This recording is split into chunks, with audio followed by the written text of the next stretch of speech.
Bonjour et bienvenue sur Libé TV. Et nous commençons cette édition par les élections municipales et de secteur qui se sont déroulées hier.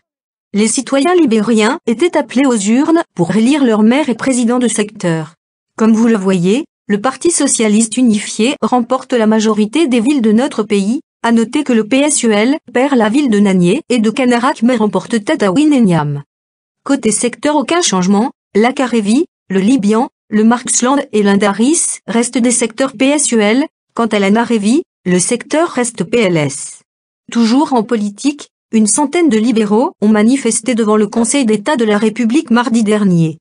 La manifestation, organisée par le Parti libéral socialiste, avait pour objectif de demander le retrait de la loi circulation. La police populaire a encadré la manifestation pour éviter tout débordement. Le personnel du Conseil d'État n'avait juste qu'à fermer les fenêtres pour le bruit. Le 3e congrès du Parti socialiste unifié du Libéristan se tiendra le 22 octobre dans la capitale. L'objectif étant de refonder certaines bases politiques, comme le développement des idées chinistes. Le congrès était une volonté de la part du camarade président Lidong, qui souhaite voir les idées révolutionnaires chinistes conduire notre pays sur la victoire du communisme. C'est la fin de cette édition, merci de nous avoir suivis. Tout de suite retrouvez votre édition du Micro-Monde présentée par Pac Gretel.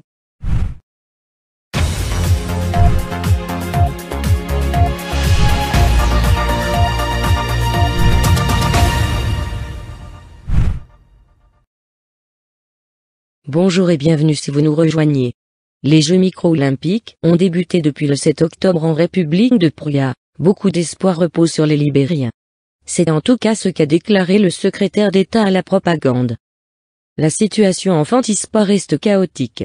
En effet, les catastrophes naturelles s'enchaînent pour le plus grand désespoir de la population de Fontispa. D'après la presse du pays, le pouvoir politique est quasi inexistant.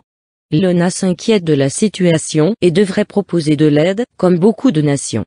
Le ministère libérien des Affaires étrangères surveille de près la situation fontispanaise et devrait proposer de l'aide humanitaire dans les jours qui suivent.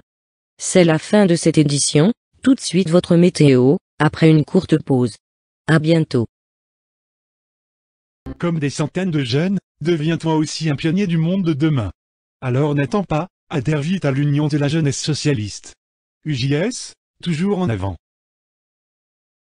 Vivez avec votre temps, en regardant la météo. Avec Libéristan Tourisme, et l'AG, gaz, électricité et eau. Bonjour et bienvenue sur Libé TV. Demain matin le soleil brillera sur tout le territoire malgré le froid qui s'installe.